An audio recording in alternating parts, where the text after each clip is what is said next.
Welcome to This Explainer. I'm absolutely thrilled to have you here today. Look, if you're a focused learner with a deep, burning curiosity about how we actually unlock the secrets of the human mind, you are in the exact right place. Today, we're diving into the fascinating world of psychological research methods. We're going to look at exactly how scientists peer into the innermost workings of the human psyche to interpret our behaviors and ultimately help improve our everyday lives. Let's get right into it. To really put the scale of this scientific endeavor into perspective, just think about this massive number. Every single day, there are more than 100,000 licensed psychologists in the US alone. I mean, that is an absolute army of dedicated professionals actively working to unearth the mysteries of human behavior. They're trying to figure out why we do what we do, how we think, and how we can better understand ourselves. Which naturally brings us to a massive question. How do they actually do it? I mean, think of the human mind as the ultimate, most complex mystery box in existence. You can't just pry it open with any old tool, right? Researchers need a highly specific, rigorous set of tools to ask the right questions, interpret the responses accurately, and arrive at conclusions that are actually helpful. So here's our roadmap for today's explainer. First, unearthing the mind's mysteries, followed by the scientific method. Then we'll hit descriptive studies, correlational studies, and experimental studies, before finally wrapping up with your research journey. Okay, let's dive right in. Section 1. Unearthing the mind's mysteries. The big three. Psychological research methods basically fall into these three primary buckets: descriptive research, correlational research, and experimental research. Human beings aren't just simple algorithms. We are messy, we're incredibly complex, and honestly pretty unpredictable. That's exactly why we need these different, unique approaches to handle all those human complexities and really zero in on the microscopic details of how our brains actually work. But before we look at how they differ, we need to understand what unites them. Moving on to Section 2, the scientific method, the foundation. Psychologists rely on this incredibly strict, brilliant blueprints to make sure their work is measurable and, well, actually helpful.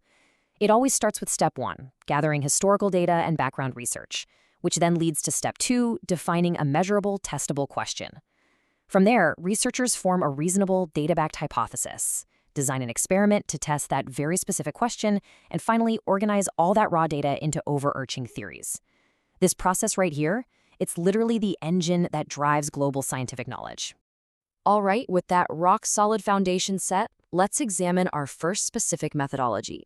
Section 3, descriptive studies, the first level of intervention. Now, descriptive studies are completely unique. Instead of tackling those huge, complex questions of why or how a behavior happens, they tune specifically into the who, what, and where. In fact, these studies are often conducted without any hypothesis at all. The goal here is just to describe human behaviors or psychological traits without jumping to any wild conclusions. So imagine a researcher just sitting on a bench watching how toddlers interact on a playground. No interference, they're just observing the reality of the situation exactly as it exists. To pull this off, descriptive studies generally take three forms. First up, observations, where researchers watch participants in their natural setting with a strict, and I mean strict, rule of absolutely no interference. Second, we have surveys, which use a randomized group of respondents who answer written or interview questions. And third, case studies, which focus deeply on a single subject, a small group, or even a singular event over a specific period of time. Now, there's a really unique trade-off here, particularly when we talk about case studies. The massive benefit is that they allow psychologists to glean incredibly detailed, intimate information about a specific subject. But because you're focusing on just one person or a tiny group, you kind of hit a wall. It becomes extremely difficult to generalize those findings to the rest of the world. Because let's face it, what applies to one highly unique individual might not apply to the general population at all. And that exact limitation brings us to our next tier. Section 4, correlational studies, analyzing relationships. Let's define this one clearly. The correlational method is a statistics-based, non-experimental approach where scientists look for a relationship between two variables, again, without interfering with them. But hey, remember the absolute golden rule of psychology here. Correlation does not equal causation. These studies can tell us if two things are connected, which helps build a baseline of understanding, but they never, ever prove that one thing actually caused the other. So when scientists do find a relationship, it usually takes one of two paths. In a positive correlation, both variables move in the exact same direction. Think about it like how studying more hours usually leads to higher test scores. On the flip side, in a negative correlation, they move in opposite directions. For example, the more you exercise, the lower your resting heart rate tends to drop. To formally document these findings, researchers use what's called a correlation coefficient. This is just a numerical value that always falls between negative 1.00 and positive 1.00, and it basically indicates the strength of that relationship. But what if there's literally no observable relationship at all between the variables? Well, in that case, the coefficient is simply assigned a value of exactly 0. Much like our previous category, correlational studies rely on a few distinct methods, and each comes with its own set of unique challenges. Naturalistic observation provides awesome insight into how variables act without intervention, but researchers have to constantly watch out for behavior modification from participants who might realize they're being watched. Then you have surveys, which are prized for being a quick, inexpensive way to collect massive amounts of data, but they absolutely require clear, intuitive design. A bad question gets you bad data, simple as that. Finally, archival research involves digging into historical records, which means psychologists have to carefully navigate older studies that might be incomplete or just totally irrelevant today. All right, so we've observed and we've looked for connections. Now we reach the climax of our escalating intervention arc. Section 5, Experimental Studies, Active Manipulation. Now we're seeing a major shift. Unlike the descriptive and correlational methods we just covered, the experimental method is all about intentionally interfering with test subjects. Researchers make deliberate adjustments to at least one variable to determine a causal relationship with another. This is the big moment. This is how psychologists finally move beyond just saying, hey, these two things are connected, to confidently stating this specific thing caused that specific outcome. To really understand how they do this, we need to meet the two main characters of cause and effect, the variables. Picture a plant sitting under a heat lamp.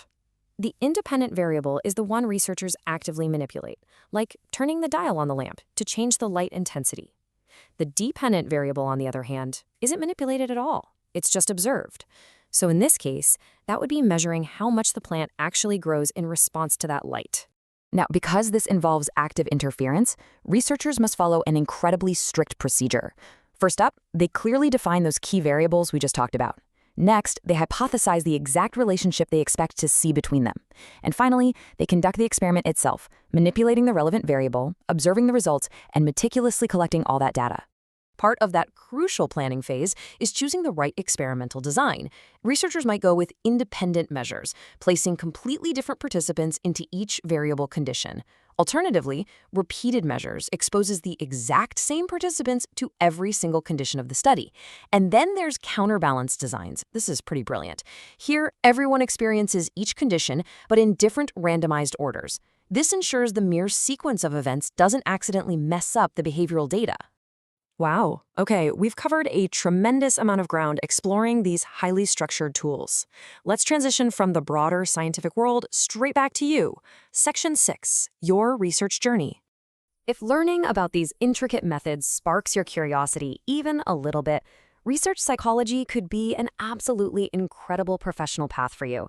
You can truly exceed your personal best through hands-on education. Every great researcher begins by building their foundational skills in a degree program. The best programs out there will teach you the deep intricacies of research design and ethics, but more importantly, they get you out of the classroom. Real-world experiences like internships and co-ops are exactly what shape the formative research psychologists of the future. Which leaves us with one final, very important question to ponder.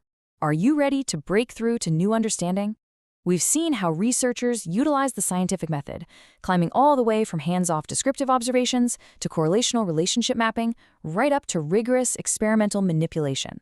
So now it's totally up to you to take what you've learned from this explainer and apply it to your own fascination with the human mind. Thank you so much for joining me today. Keep asking questions, keep observing, and whatever you do, keep learning.